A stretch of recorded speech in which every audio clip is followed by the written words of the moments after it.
السلام علیکم جی ناظرین، ایک مرتبہ پھر ماہ رمضان بزم معراج کے ساتھ ایک اور سلسلے میں آپ کی خدمت میں حاضر ہیں۔ آج بھی انشاءاللہ ہم اپنے سلسلے کا آغاز تلاوت کلام پاک سے کریں گے، اور آج دیکھیں گے کہ بچے ہمیں کون سی تلاوت سناتے ہیں۔ تو ہم بڑھتے ہیں ہمارے پہلے سیگمنٹ تلاوت کلام پاک کی طرف۔ صلو علی الحبیب صلی اللہ تعالی علی محمد صلی اللہ تعالی۔ اعوذ باللہ من الشیطان الرجیم، بسم اللہ الرحمن الرحیم۔ الہاکم التکاثر حتی زرتم المقابر، کلا سوف تعلمون ثم كلا سوف تعلمون، كلا لو تعلمون علم اليقين لترون الجحيم ثم لترونها عين اليقين ثم لتسألن يومئذ عن النعيم۔ صدق الله العلي العظيم۔ صلوا على الحبيب صلی اللہ تعالی علی محمد صلی اللہ تعالی علیہ وسلم۔ جی ناظرین، سبحان اللہ، ماشاءاللہ۔ تلاوت کلام پاک کے بعد اب ہم بڑھیں گے ہمارے نیکسٹ سیگمنٹ نعت رسول مقبول صلی اللہ تعالی علیہ وسلم کی طرف۔ آج ہمارے ساتھ ثنا خوان رسول محمد سعادت اتاری موجود ہیں۔ دیکھتے ہیں کہ آج وہ کون سا ہمیں پیارا کلام سناتے ہیں، تو ہم ان سے گزارش کریں گے کہ وہ نعت رسول مقبول صلی اللہ تعالی علیہ وسلم پیش کریں۔ جی صاحب۔ صلی اللہ علیہ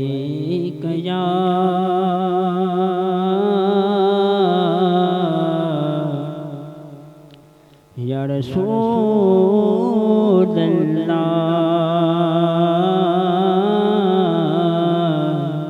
وسلم علیک یا حبیب اللہ۔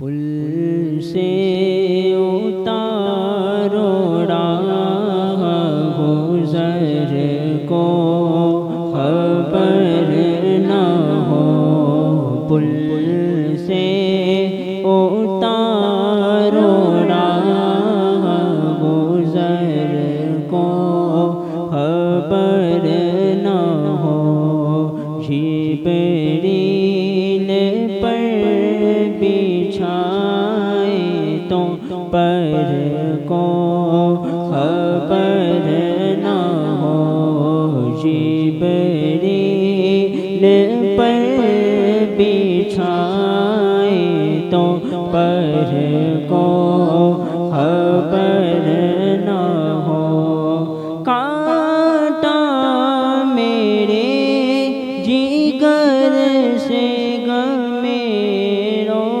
روزگار کا، کانٹا میرے جگر سے غم روزگار کا،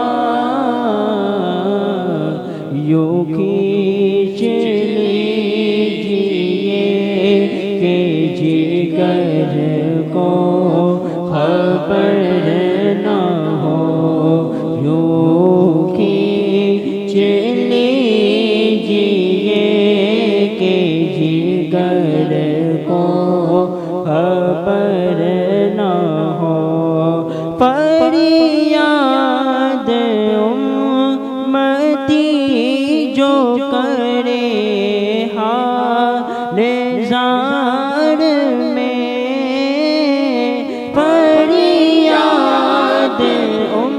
امتی جو کرے حال زار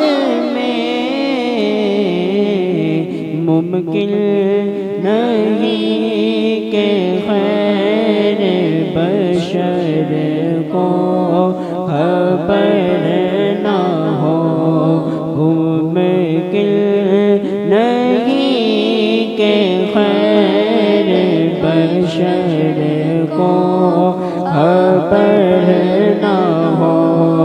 ایسا گمان دے ان کی ولا میں ہوتا ہمیں، ایسا گمان دے ان کی ولا میں ہوتا ہمیں،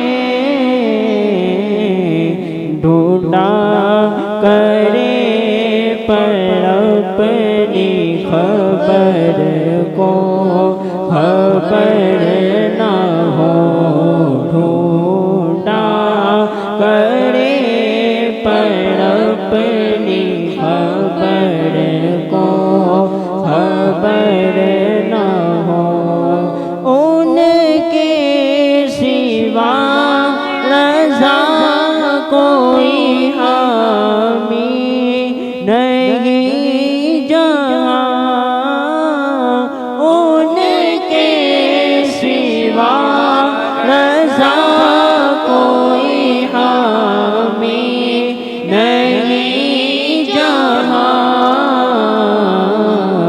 گزرا کرے پیسر پہ پیدر کو خبر نہ ہو، گزرا کرے پیسر پہ پیدر کو خبر نہ ہو، پل سے اتارونا گزر کو خبر نہ ہو، جبریل پر بچھائے تو پر کو خبر نہ ہو، جبریل پر بچھائے تو پر کو خبر نہ ہو۔ جی ناظرین، ہم چلیں گے ہمارے نیکسٹ سیگمنٹ بیان کی طرف، جس میں روزانہ ہی حضرت علامہ مولانا فاروق مدنی صاحب ہمیں کچھ نہ کچھ اصلاحی بیان فرماتے ہیں اور ہماری اصلاح کی کوشش کی جاتی ہے۔ آج ہم جو ٹاپک لے کے حاضر ہوئے ہیں وہ ہے صدقہ، اور ماہ رمضان بھی ہے، تو آج ہم علامہ صاحب سے ماہ رمضان میں صدقے کے فضائل کے حوالے سے کچھ سنیں۔ جی حضرت۔ الحمدللہ رب العالمین، والصلاة والسلام علی سید المرسلین، اما بعد فاعوذ باللہ من الشیطان الرجیم، بسم اللہ الرحمن الرحیم۔ پیارے اور محترم اسلامی بھائیوں، ماہ رمضان اپنے اندر بے پناہ برکتیں لیے ہوئے ہیں، نیک اعمال ہم سب جانتے ہیں کہ ماہ رمضان میں ان کا ثواب بڑھا دیا جاتا ہے۔ صدقہ بھی ظاہر ہے ایک اچھا عمل ہے، اس کا ثواب بھی ماہ رمضان میں یقینی طور پر بڑھا دیا جاتا ہے، اور ماہ رمضان میں حضور نبی کریم صلی اللہ علیہ وسلم کے تعلق سے آتا ہے کہ آپ تیز چلنے والی ہواؤں سے بھی صدقہ اور خیرات فرمایا کرتے تھے۔ تو حضور علیہ السلام تو آپ کی سخاوت کسی سے مخفی نہیں ہے۔ اعلیٰ حضرت فرماتے ہیں میرے کریم سے گر قطرہ کسی نے مانگا، دریا بہا دیے ہیں در بے بہا دیے۔ اور ایک جگہ اعلیٰ حضرت فرماتے ہیں واہ کیا جود و کرم ہے شہ بطحا تیرا، نہیں سنتا ہی نہیں مانگنے والا تیرا۔ ہمارے آقا کے جود و سخا کے تو کیا کہنے، جہان میں جس کو جو ملا ہے سب حضور علیہ الصلوۃ والسلام کے دربار ہی سے ملا ہے۔ اعلیٰ حضرت ایک جگہ فرماتے ہیں لا رب العرش، جس کو جو ملا ان سے ملا، بٹتی ہے کونین میں نعمت رسول اللہ کی۔ حضور کے دربار سے ملا، ہم سب حضور کے دربار سے ملا۔ خود حضور فرماتے ہیں انما انا قاسم واللہ یعطی، میں تقسیم کرتا ہوں اور اللہ تعالیٰ عطا فرماتا ہے۔ علماء نے بیان فرمایا اللہ تعالیٰ کیا کیا عطا فرماتا ہے، تو بیان فرمایا گیا، شارحین نے لکھا یہاں پر یعطی کا مفعول جو ہے نا وہ حذف اسکپ کیا ہوا ہے، وہ کیا ہے، وہ ہے کل شیء، ہر چیز۔ تو جو چیز اللہ تعالیٰ عطا فرماتا ہے اللہ کی عطا سے وہ چیز حضور علیہ الصلوۃ والسلام تقسیم فرماتے ہیں۔ تو ہر چیز حضور علیہ الصلوۃ والسلام جو ہے وہ اپنے رب کے کرم سے عطا فرماتے ہیں، اور یہ نعمتوں عطاؤں کا، یہ سخاوتوں کا سلسلہ یوں سمجھیں کہ قیامت تک جاری رہے گا، بلکہ قیامت تک کیوں، قیامت میں بھی انشاءاللہ تعالیٰ جو ہے وہ سب حضور علیہ الصلوۃ والسلام ہی کی طرف دیکھیں گے۔ اسی طرف اشارہ کرتے ہوئے اعلیٰ حضرت کے بھائی جان مولانا حسن رضا خان علیہ رحمت الرحمان لکھتے ہیں، کہیں گے اور نبی اذهبوا الى غیری، میرے حضور کے لب پر انا رہا ہوگا۔ یہ تو پیارے محترم اسلامی بھائی، یہ تو کچھ تذکرہ تھا حضور کی سخاوت کا، حضور کی عطاؤں کا، لیکن ظاہر ہے کہ صدقہ کرنا مجھے اور آپ کو بھی ہے، ماہ رمضان میں تو بالخصوص کرتے ہی ہیں مسلمان، زکاتیں بھی بہت زیادہ دی جاتی ہیں ماہ رمضان میں۔ لیکن میں یہاں ایک بات آپ کی توجہ کے لیے عرض کرتا ہوں کہ زکوٰۃ اگر ماہ رمضان سے پہلے کسی پر فرض ہو چکی ہے تو وہ ماہ رمضان کا انتظار نہیں کر سکتا۔ یہ بات یاد رکھنے والی ہے، یہ ہر ایک کو یاد کرنے کی ضرورت ہے کہ زکوٰۃ کے فرض ہونے کا رمضان سے کوئی تعلق نہیں ہے۔ زکوٰۃ جب سال پورا ہوگا فرض ہو جائے گی ہجری سن کے اعتبار سے، ٹھیک ہے، تو پورا سال ظاہر ہے کہ یوں سمجھیں کہ ہر ایک کا نصاب الگ الگ جو ہے وہ سال کے ایام کے اندر پورا ہو رہا ہوتا ہے، ٹھیک ہے۔ تو اب یہ کہ اسی وقت سے ان کا نصاب جب پورا ہوا تو سال شروع ہوا، اور جب سال مکمل ہوا تو زکوٰۃ فرض ہو گئی۔ تو اس کا تعلق ماہ رمضان سے نہیں ہے ان معنوں میں، لیکن اگر کوئی زکوٰۃ اس پر فرض جو ہے وہ ماہ رمضان کے بعد ہونے والی ہے، یا وہ آئندہ سال کی زکوٰۃ پیش بھی دینا چاہتا ہے، تو ظاہر ہے ایک اچھا کام ہے، ضرور کرنا چاہیے۔ اور یہ تو بتایا گیا ہمیں کہ فرض کا ثواب جو ہے وہ 70 گنا تک بڑھا دیا جاتا ہے، اور پھر ماہ رمضان میں لوگ جو ہے وہ نفلی صدقات بھی بہت زیادہ دیتے ہیں۔ تو اب یہ ظاہر ہے کہ ایک موقع ہے، ایک نیک عمل ہے جو بندہ کر رہا ہے، تو توجہ یہ دلانی تھی آج کے اس بیان کے اندر، یوں سمجھیں کہ یہ تمہیدی کلمات تھے یا ایک بنیاد رکھنے کی حد تک بات تھی۔ جو اصل جو ہمارا مدعا ہے، جو عرض کرنا ہے، وہ یہ کہ جب صدقہ اور خیرات دیں تو اس کے بعد نہ تو احسان جتلانا ہو اور نہ ہی ایذا دینا۔ یہ بات قرآن کریم کے اندر فرمائی گئی، یا ایھا الذین آمنوا لا تبطلوا صدقاتکم بالمن والعذى، کہ ایمان والوں جو ہے وہ احسان جتلا کر اور ایذا دے کر اپنے صدقات کو باطل نہ کرو۔ تو ہمارے یہاں دیکھا بہت جاتا ہے کہ اگر کوئی کسی کو کچھ دے دیتا ہے تو اس کے بعد بس یہ ہے کہ اب وہ تو اس کے سامنے کبھی بات نہیں کر سکتا۔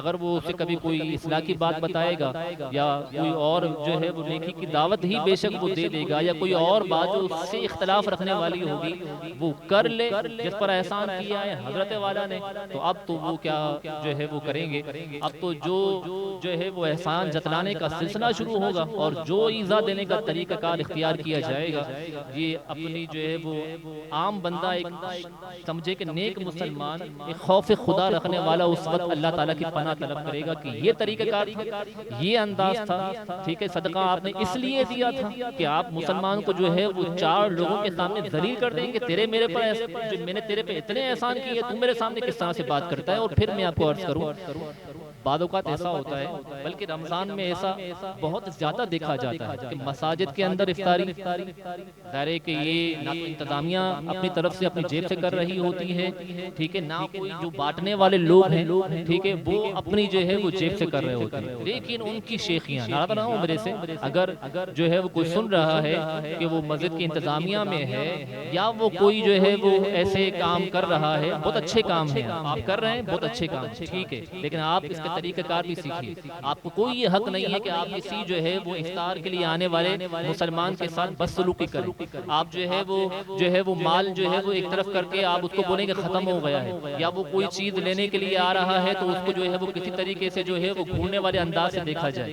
مجھے آج پتا چلا, آج جو ہے وہ کوئی کمیٹی کا فرد تھا اور اس نے کسی بچے کے کہنے پر کسی بندے کو, کسی بیچارہ وہ دیوانہ سا تھا, ٹھیک ہے, اس کو جو ہے چماٹ رسید کر دی. کس بات پہ کہ بھائی 2 تھال جو تھے نا وہ کسی نے جو ہے وہ 2 تھالوں کو 1 تھال کر دیا. اب وہ کس نے کیا تھا اس کی تحقیق نہیں ہوئی. جناب وہ انتظامیہ کے فرد نے جو ہے وہ تھپڑ دے دیا رکھ کر کسی بندے کو. بعد میں پتا چلا کہ وہ تو کسی اور کا کارنامہ تھا. یہ کیا چیز ہے بھائی؟ یہ کون سی افطاریاں کروا رہے ہیں ہم, کیا کر رہے ہیں؟ یہ کون سا طریقہ ہے؟ یہ کون سی رضا ہے اللہ تعالیٰ کی جو یہ کسی کو تھپڑ مار کے حاصل ہوگی؟ کبھی کسی کے بارے میں سنا جاتا ہے اللہ تعالیٰ معاف فرمائے, کبھی کسی کو کوئی یہ کہہ رہا ہوتا ہے آپ کے قریب مسجد نہیں ہے, آپ وہاں نہیں جاتے, آپ یہاں آ جاتے ہیں. ارے بھائی آپ کو کس نے حق دیا کہ آپ یہ بولیں؟ اور یہ یاد رکھیے جو مسجد کے اندر افطاری کروائی جاتی ہے یہ زکوٰۃ کے پیسوں سے نہیں ہوتی ہے, یہ صاف مال سے ہوتی ہے, نفلی عطیات ہوتے ہیں. اس کے اندر غریب سے غریب اور امیر سے امیر آدمی بھی افطار کر سکتا ہے. ورنہ اگر آپ کہیں گے یہ صرف غریبوں کے لیے, تو یہ حضرت جو بانٹنے والے ہیں, جو سخی اور شاہوکار بن کر یہ سب کو جو ہے وہ سخاوت کے دریا بہا رہے ہیں, حالانکہ ان کا کچھ 1 روپیہ بھی نہیں لگا ہوا ہوتا اس کے اندر, ٹھیک ہے, وہ سارا جو ہے وہ مال دوسروں کا دیا ہوا. اور ان کے جو سمجھے اسٹائل ہیں, جو ان کے انداز ہیں, وہ ختم ہونے کا نام نہیں لے رہے کہ جناب پورا جو یہ سارا اہتمام ہوا ہے 1 رمضان سے لے کر 30 رمضان تک یہ سب حضرت نے اپنی جیب سے کیا ہے. اور اگر کیا ہوتا آپ نے اپنی جیب سے, یہ جو آیت کریمہ میں نے آپ کے سامنے پیش کی ہے, یا ایھا الذین آمنوا لا تبطلوا صدقاتکم بالمن والاذی, کہ جو ہے اے ایمان والو احسان جتلا کر اور ایذا دے کر اپنے صدقات کو باطل نہ کرو, یہ اپنی جیب سے خرچ کرنے والوں کے لیے. اور آپ کیا کر رہے ہیں؟ آپ تو لوگوں کے چندے بانٹ رہے ہیں, ٹھیک ہے, بہت اچھا کام کر رہے ہیں آپ, صحیح ہے, کریے, لیکن اس کے آداب سیکھیے. اگر آپ نہیں سیکھتے ہیں اور اگر آپ کی یہی جو ہے وہ روش اور انداز ہے کہ آپ لوگوں سے اس طرح سے کلام کرتے ہیں, تو پھر چھوڑ دیں,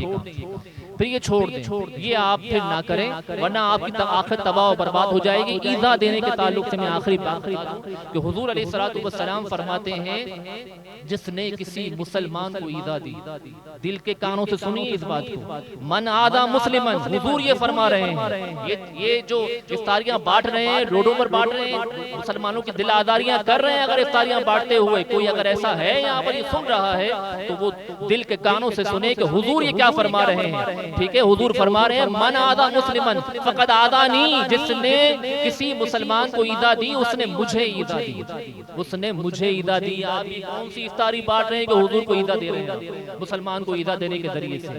اور پھر حضور نے فرمایا عبادت ختم نہیں ہو جاتی, حضور نے فرمایا ومن عادانی, اور جس نے مجھے ایذا دی, حضور فرما رہے ہیں اس نے اللہ پاک کو ایذا دی.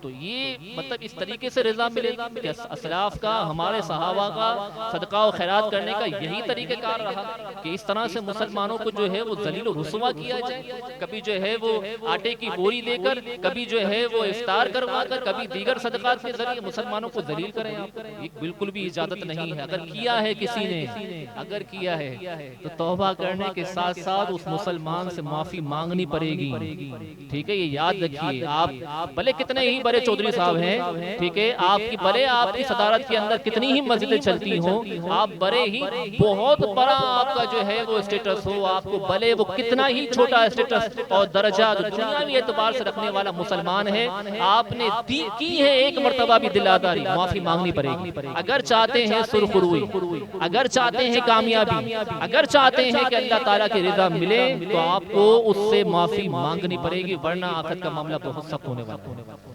جی سر, جزاک اللہ خیر. آپ نے صدقات کے حوالے سے بڑے مفصل انداز میں جو ماہ رمضان میں ہمارے یہاں عموماً ایک کلچر ہوتا ہے کہ روڈوں پہ بھی افطاریاں ہو رہی ہوتی ہیں, مساجد میں بھی ہوتی ہیں. الحمدللہ ہمیں ناز ہے اپنے پیر و مرشد پر, امیر اہل سنت نے بڑی پیاری تحریک ہمیں دعوت اسلامی دے دی, اور دعوت اسلامی کا بڑا ہی پرسکون ماحول یہ ہے کہ وہ افطاریوں کے وقت بھی جو ہے وہ کوئی ایسا معاملہ نہیں ہوتا, بلکہ بڑے ہی آہستگی اور شائستگی کے ساتھ جو ہے وہ افطاریوں کا معمول کیا جاتا ہے۔ اللہ تبارک و تعالی سے دعا ہے کہ اللہ تبارک و تعالی جس سے جتنا ہو سکتا ہے اپنی راہ میں خرچ کرنے کا جذبہ عطا فرمائے، اور اس طریقے سے خرچ کرے کہ ایک ہاتھ سے دے تو دوسرے ہاتھ کو پتہ نہ پڑے۔ اللہ تبارک و تعالی ہم سب پر اپنی رحمت و برکتوں کا نزول فرمائے۔ صلو علی الحبیب صلی اللہ تعالی علی محمد صلی اللہ۔